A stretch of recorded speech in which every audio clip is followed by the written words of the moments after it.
ఈ వీడియోలో పేర్కొన్న పలు అంశాలు దిగ్భ్రాంతి, జుగుప్స, మనోవికారాన్ని కలిగించవచ్చు. దయచేసి సున్నిత మనస్కులు ఈ వీడియో ఇక్కడితో చూడడం ఆపేయండి.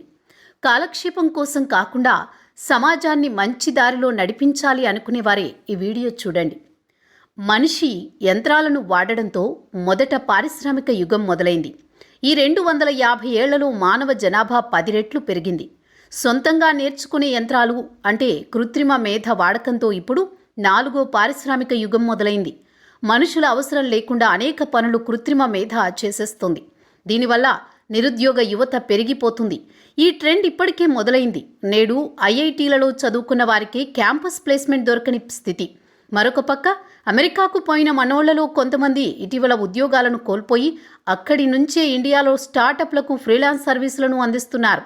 అంటే గ్లోబల్ టెక్ టాలెంట్ ఫ్లో ఇప్పుడు రివర్స్లో నడుస్తోంది. ఇలాంటి పరిస్థితుల్లో మానవ జనాభా పెరుగుతూ పోతే ప్రభుత్వాలకు భారమవుతుంది. ఉద్యోగాలను కోల్పోయిన వారికి ఉద్యోగాలు పొందని నిరుద్యోగులకు నెల నెలా భృతినివ్వాలి. దీన్నే యూనివర్సల్ బేసిక్ ఇన్కమ్ అంటారు. ఈ భారం నుంచి తప్పించుకోవడం ఎలా? ప్రపంచ స్థాయిలో పలుకుబడి కలిగిన కొంతమంది సంపన్నులు దీనికోసం ఒక ప్లాన్ చేశారు. చాప కింద నీరులా ఇది గత కొంతకాలంగా నడుస్తోంది. ప్లాన్ చేసిన వారెవరు, ఇది నిజమా అనే విషయాన్ని కాసేపు పక్కన పెడదాం.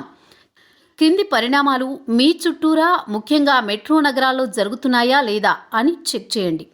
మొదటగా పెళ్ళొద్దు అని అమ్మాయిల బ్యాచ్. బాగా చదువుకున్న తెలివైన అమ్మాయిల్లో 10 మందిలో 3 పెళ్ళొద్దు అంటున్నారు. మేము కష్టపడి బాగా చదువుకున్నాము, పెళ్లి చేసుకుంటే భర్త ఉద్యోగం బట్టి ఊరు మారాల్సిన స్థితి, ఎంత కష్టపడి జాబ్ చేసి ఆలసి సొలసి ఇంటికొచ్చినా నాకంటే తక్కువ జీతం వచ్చే భర్తగారికి సేవలు చేయాల్సిందే, జీతం భర్తగారికి ఇచ్చేయాల్సిందే. ఇదేమి చాకిరీ, ఎందుకీ బానిసత్వం, పిల్లల్ని కంటే కెరీర్ దెబ్బతింటుంది. ఇది వీరి వాదన. ఇక రెండవ బ్యాచ్ పెళ్లి కాని ప్రసాదులు. అసలే అమ్మాయిల సంఖ్య తక్కువ, అందులో 30% పెళ్ళొద్దు అంటే అబ్బాయిలు బ్రహ్మచారులుగా మిగిలిపోవాల్సిందే. నేడు జరుగుతున్నది అదే. వ్యవసాయం చేసే యువకులకు పెళ్లి సంబంధాలు కుదరడం లేదు అనేది నిన్నటి మాట.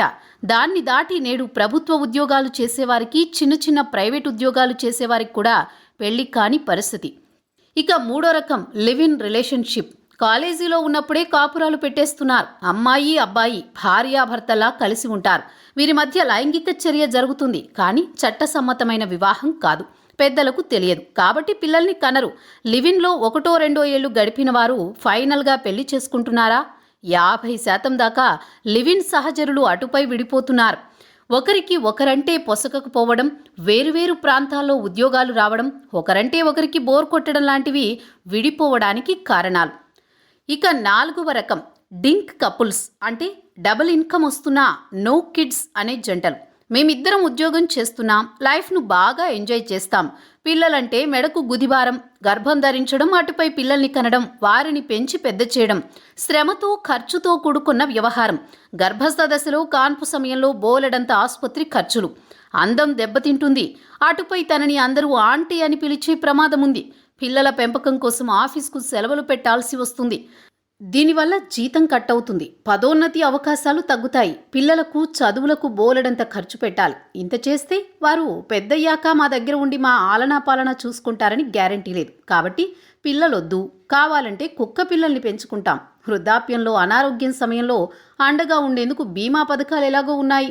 మేము పిల్లల్ని కనకపోతే మానవజాతి ఏమైనా అంతరించిపోతుందా? జీవితం చిన్నది. పిల్లలు లేకుండా పార్టీలు, షికార్లతో ఎంజాయ్ చేస్తాం. ఇది ఈ డింక జంటల వాదన. బెంగళూరు, ముంబై లాంటి నగరాల్లో ఇదొక ఉద్యమంలా నడుస్తోంది. ఆదివారాలు మీటింగ్స్, కొత్త జంటల్ని తీసుకుని రావడం, వారికి బ్రెయిన్ వాష్ చేయడం. దీనికి కొన్ని ప్రైవేట్ ఇన్సూరెన్స్ సంస్థల స్పాన్సర్షిప్ లభిస్తోంది.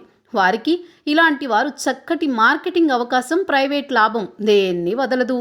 ఇలాంటి పనులకు పైన పేర్కొన్న అంతర్జాతీయ సంపన్నుల అండదండలు పుష్కలం. మీటింగ్స్కు డబ్బులిస్తారు, మీడియాకు డబ్బులు, చట్టాల మార్పు, దానికి సంబంధించి అన్ని పనులు ఈ గాడ్ ఫాదర్లు చూసుకుంటారు.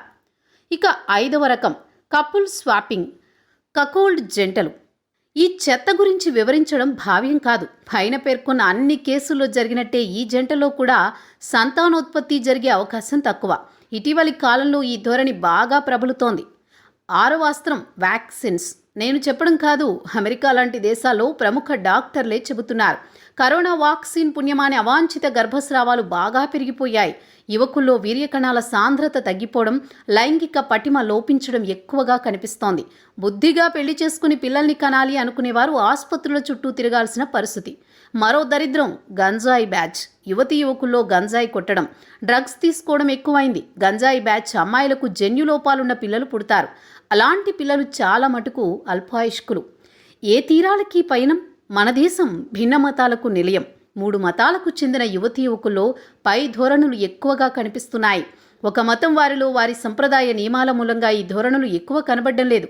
మరో 20 సంవత్సరాల్లో ఇది కొన్ని మతస్థుల సంఖ్య భారీగా తగ్గిపోవడానికి, కొంతమంది సంఖ్య భారీగా పెరగడానికి కారణమవుతుంది. దీని పరిణామాలు ఎలా ఉంటాయి అనేది వేరే చర్చ. ఢిల్లీ, ముంబై, బెంగళూరు లాంటి నగరాల్లో, ఐఐటి లాంటి ఉన్నత విద్యా సంస్థల్లో చదివే వారిలో సాఫ్ట్వేర్ లాంటి రంగాల్లో ఈ ధోరణులు ఎక్కువ. పల్లెటూళ్ళు, చిన్న నగరాల నుంచి పెద్ద పట్టణాలకు చదువు, ఉద్యోగం కోసం వచ్చేవారు మెల్లగా ఈ ప్రభావాలకు లోనవుతున్నారు. జనాభా తగ్గుదల లేదా పెరుగుదల గురించి ప్రభుత్వ సంస్థలు చెబుతున్నది కాకిలెక్కలే. చాప కింద నీరులా విస్తరిస్తున్న ఈ నయ్య పోకళ్లను పరిగణలోకి తీసుకోకుండా ఏదో లెక్కలు చెబుతున్నారు. జనాభా తగ్గుదల అనేది ఇప్పటికే మొదలైంది. మరో 10 ఏళ్లలో దీని ప్రభావం కనిపిస్తుంది. జపాన్లో వృద్ధుల సంఖ్య ఎక్కువ, కష్టించి పనిచేసే యువత సంఖ్య తక్కువ. ఇదే స్థితి మన దేశంలో మరికొన్నేళ్లలో వచ్చేస్తుంది. మాఫియా కోరుకునేది ఇదే. జనాభా తక్కువ, అన్ని పనుల్లో రోబోలు, కృత్రిమ మేధ యుగపు సీన్ ఇదే. సహజ తెలివితేటలున్న కొద్దిమందిదే రేపటి లోకం. ఆర్టిఫిషియల్ ఇంటెలిజెన్స్ యుగంలో న్యాచురల్ ఇంటెలిజెన్స్ ఉన్నవారే రాజులు, రాణులు.